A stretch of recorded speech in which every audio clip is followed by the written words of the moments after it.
നമസ്കാരം.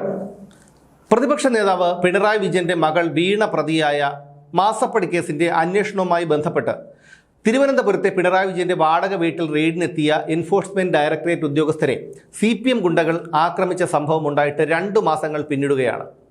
അന്ന് പലർക്കും ഒരു സംശയമുണ്ടായി, എങ്ങനെയാണ് ചുരുങ്ങിയ സമയം കൊണ്ട് വിദൂര സ്ഥലങ്ങളിൽ നിന്ന് പോലും CPM പ്രവർത്തകർ അവിടെ ചുരുങ്ങിയ സമയത്തിനുള്ളിൽ തടിച്ചുകൂടിയത് എന്ന്. അന്ന് പലരും പറഞ്ഞത് നേതാക്കളുടെ ആര്യ രാജേന്ദ്രൻ അടക്കമുള്ള നേതാക്കളുടെ പേരുകൾ അന്ന് ഉയർന്നു കേട്ടിരുന്നു. ആര്യ രാജേന്ദ്രൻ അടക്കമുള്ള നേതാക്കളുടെ നിർദ്ദേശപ്രകാരമാണ് ഈ പ്രവർത്തകരൊക്കെ വിദൂര സ്ഥലങ്ങളിൽ നിന്ന് പോലും ചുരുങ്ങിയ സമയം കൊണ്ട് അവിടെ തടിച്ചു കൂടിയത് എന്നുള്ള വിവരങ്ങളൊക്കെ അന്ന് പുറത്തു വന്നിരുന്നു. അതോടൊപ്പം തന്നെ അന്ന് ഒരാളുടെ സാന്നിധ്യം അവിടെ പ്രത്യേകം ശ്രദ്ധിക്കപ്പെട്ടു.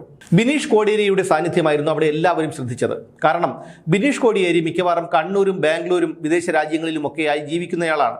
അദ്ദേഹത്തിന് തിരുവനന്തപുരത്ത് വീടുണ്ടെങ്കിൽ പോലും വളരെ അപൂർവമായി മാത്രമേ തിരുവനന്തപുരത്ത് എത്താറുള്ളൂ. തിരുവനന്തപുരം നഗരം പല സംഘടനകളും രാഷ്ട്രീയ പാർട്ടികളും സമരം ചെയ്യുന്നതാണ്. പ്രത്യേകിച്ച് CPM-ഉം SFI-യും DYFI-യും CIT-യും ഒക്കെ സമരം നടത്തുന്നത് സെക്രട്ടേറിയറ്റിന് മുന്നിലും ലോക്ഭവന് മുന്നിലും ഒക്കെ നടത്തുന്ന സമരങ്ങൾ നമ്മൾ കണ്ടതാണ്. പക്ഷേ ആ സമരങ്ങളിലൊന്നും തന്നെ ഇത്രയും അക്രമ സ്വഭാവം അവർ പ്രകടിപ്പിച്ചിരുന്നില്ല. പിന്നെ എന്തുകൊണ്ടാണ് പിണറായി വിജയന്റെ വീട്ടിൽ റെയ്ഡിനെത്തിയ ED ഉദ്യോഗസ്ഥർക്കെതിരെ മാത്രം ഇത്തരം അക്രമം അഴിച്ചുവിട്ടത് എന്നുള്ളൊരു ചോദ്യം അവിടെ ബാക്കി നിൽക്കുന്നുണ്ടായിരുന്നു. 26 പേരാണ് ഈ കേസിലെ പ്രതികൾ. അതിൽ കുറേ പേർക്ക് ജാമ്യം കിട്ടി. ഈ കേസിലെ 1-ാം പ്രതിയായ IP ബിനു, അദ്ദേഹം ബിനീഷ് കോടിയേരിയുടെ അടുത്ത സുഹൃത്താണ് എന്നുള്ളത് ഏറ്റവും ശ്രദ്ധേയമായിട്ടുള്ള ഒരു കാര്യമാണ്. അതുമാത്രമല്ല, ആ ദൃശ്യങ്ങളിൽ നിന്ന് വ്യക്തമാണ് ബിനീഷ് കോടിയേരി നേതാക്കളോടും പ്രവർത്തകരോടുമൊക്കെ സംസാരിക്കുന്നതും അദ്ദേഹം അക്രമം നടത്തുന്ന പ്രവർത്തകരെ പിന്തിരിപ്പിക്കാൻ ശ്രമിക്കുന്നതുമൊക്കെ ദൃശ്യങ്ങളിൽ നിന്ന് നമുക്ക് വ്യക്തമാണ്. ഇപ്പോൾ അന്വേഷണ സംഘം, ഈ കേസ് അന്വേഷിക്കുന്ന അന്വേഷണ സംഘം ബിനീഷ് കോടിയേരിയുടെ മൊബൈൽ ഫോണിൻ്റെ വിശദാംശങ്ങൾ പരിശോധിക്കാൻ ഒരുങ്ങുകയാണ്. കാരണം ബിനീഷ് കോടിയേരിക്ക് ഇതിൽ പങ്കുണ്ടോ എന്നുള്ളതാണ് ഇപ്പോൾ ഉയർന്ന സംശയം.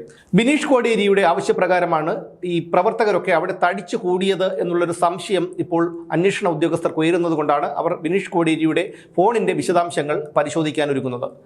സ്വാഭാവികമായും എല്ലാവർക്കും ഉണ്ടാകുന്ന ഒരു സംശയമാണ്, മറ്റുള്ള സമരമുഖങ്ങളിൽ ഒന്നും കാണാത്ത ബിനീഷ് കോടിയേരി എന്തുകൊണ്ടാണ് പിണറായി വിജയന്റെ മകൾ പ്രതിയായ ഒരു കേസിന്റെ അന്വേഷണവുമായി ബന്ധപ്പെട്ട് അവിടെ എത്തിയ ED ഉദ്യോഗസ്ഥരെ തടയാനായി എത്തിയത് എന്നുള്ളതായിരുന്നു ഏറ്റവും വലിയൊരു സംശയം. ബിനീഷ് കോടിയേരിയുടെ അച്ഛൻ കോടിയേരി ബാലകൃഷ്ണൻ പാർട്ടി സെക്രട്ടറി ആയിരുന്നപ്പോഴാണ് കള്ളപ്പണ കേസിൽ ഈ ബിനീഷ് കോടിയേരിയെ ED അറസ്റ്റ് ചെയ്യുന്നതും ബാംഗ്ലൂർ പാരപ്പന അഗ്രഹാര ജയിലിൽ 1 കൊല്ലത്തോളം അദ്ദേഹത്തിന് തടവിൽ കഴിയേണ്ടി വന്നതും.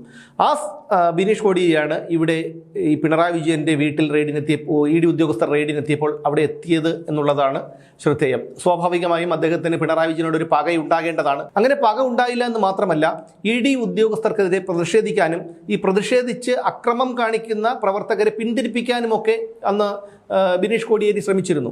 എന്ന് മാത്രമല്ല, ഈ MV ഗോവിന്ദൻ, ആനാവൂർ നാഗപ്പൻ, V ജോയി, ശിവൻകുട്ടി എന്നിവർ അടക്കമുള്ള നേതാക്കൾക്ക് ഇതിൻ്റെ പിന്നിൽ പങ്കുണ്ടോ എന്നുള്ള കാര്യവും ഇപ്പോൾ അന്വേഷണ ഉദ്യോഗസ്ഥർ അതേക്കുറിച്ചുള്ള അന്വേഷണവും നടത്തിക്കൊണ്ടിരിക്കുകയാണ്. എന്തായാലും ബിനീഷ് കോടിയേരി അവിടെ വന്നതിന് ശേഷമാണ് അദ്ദേഹത്തിൻ്റെ പാർട്ടി മെമ്പർഷിപ്പ് പോലും പുതുക്കി നൽകിയത് MV ഗോവിന്ദൻ. അതും പിണറായി വിജയന്റെ നിർദ്ദേശപ്രകാരം. കഴിഞ്ഞ 2-3 കൊല്ലങ്ങളായി അദ്ദേഹത്തിൻ്റെ പാർട്ടി മെമ്പർഷിപ്പ് പുതുക്കി നൽകിയിരുന്നില്ല. അവിടെയാണ് ഈ സമരത്തിൽ പങ്കെടുത്ത്, ഈ പ്രതിഷേധത്തിൽ പങ്കെടുത്തതിന് ശേഷം പിണറായി വിജയന്റെ നിർദ്ദേശപ്രകാരം അദ്ദേഹത്തിന് പുതുക്കി നൽകിയത്. ഒരു കാര്യം കൂടി സംശയിക്കേണ്ടിയിരിക്കുന്നു. മാസപ്പടി കേസുമായി ബന്ധപ്പെട്ട പരാതി ഉന്നയിച്ചിരിക്കുന്നത് PC ജോർജിന്റെ മകനായ ഷോൺ ജോർജ് ആണ്. ഷോൺ ജോർജിന്റെ അടുത്ത സുഹൃത്താണ് ബിനീഷ് കോടിയേരി. ഇനി ഏതെങ്കിലും കാരണവശാൽ ED ഉദ്യോഗസ്ഥർ ആ സമയത്ത് അവിടെ റെയ്ഡിനെത്തുന്നു എന്നുള്ള കാര്യം മുൻകൂട്ടി ബിനീഷ് കോടിയേരിക്ക് മനസ്സിലായിട്ടുണ്ടോ എന്നുള്ളത് ഒരു സംശയമായി അവശേഷിക്കുകയാണ് ആ ബന്ധത്തിൻ്റെ പേരിൽ. എന്തായാലും അതുകൊണ്ടാണോ ബിനീഷ് കോടിയേരി കൃത്യസമയത്ത് തിരുവനന്തപുരത്ത് എത്തിയതും അക്രമം നടന്ന സമയത്ത് അദ്ദേഹം അവിടെ വന്നതും ഈ പ്രവർത്തകരുമായിട്ടൊക്കെ IP ബിനു അടക്കമുള്ള പ്രവർത്തകരുമായി വളരെ നല്ല ബന്ധം സൂക്ഷിക്കുന്ന ഒരാളാണ്. അദ്ദേഹത്തിൻ്റെ സമൂഹ മാധ്യമങ്ങളിൽ നിന്ന് തന്നെ അത് വ്യക്തമാണ്. IP ബിനുവുമായി നിൽക്കുന്ന ചിത്രങ്ങളൊക്കെ ബിനീഷ് കോടിയേരിയും IP ബിനുവും പങ്കുവച്ചിട്ടുണ്ട്. അപ്പോൾ ഇതെല്ലാം കൂട്ടി വായിക്കുമ്പോൾ ബിനീഷ് കോടിയേരിക്ക് മുൻകൂട്ടി ഇതേക്കുറിച്ച് അറിവുണ്ടോ എന്നുള്ളൊരു സംശയം ആർക്കായാലും ഉയരും. എന്തായാലും ബിനീഷ് കോടിയേരിയുടെ ഫോൺ കോളുകളൊക്കെ പരിശോധിക്കുന്നതോടെ അതിൽ അദ്ദേഹത്തിന് ബന്ധമുണ്ടോ എന്നുള്ള കാര്യം വെളിച്ചത്ത് വരും. എന്തായാലും അദ്ദേഹത്തിന് ആ ഫോൺ കോളുകൾ പരിശോധിക്കുന്നതിൽ നിന്ന് ബിനീഷ് കോടിയേരി പ്രവർത്തകരുമായിട്ടൊക്കെ ബന്ധപ്പെട്ടില്ല എങ്കിൽ അദ്ദേഹത്തിനെ ഈ അന്വേഷണത്തിൽ നിന്ന്, അവരുടെ റഡാറിൽ നിന്ന് ഒഴിവാക്കുമെന്നാണ് പുറത്ത് വരുന്ന വിവരം. എന്തായാലും ബിനീഷ് കോടിയേരി ഇത്തരത്തിൽ അവിടെ എത്തിയത് സ്വാഭാവികമായിട്ടുള്ള ഒരു കാര്യമാണെന്ന് നമുക്ക് കരുതാൻ കഴിയില്ല. എന്തായാലും വരുന്ന ദിവസങ്ങളിൽ അതേക്കുറിച്ചുള്ള അന്വേഷണം നടക്കും. അത് ബിനീഷ് കോടിയേരിക്ക് എതിരാകുമോ അനുകൂലമാകുമോ എന്നുള്ളതാണ് ഇനി കണ്ടറിയേണ്ടത്.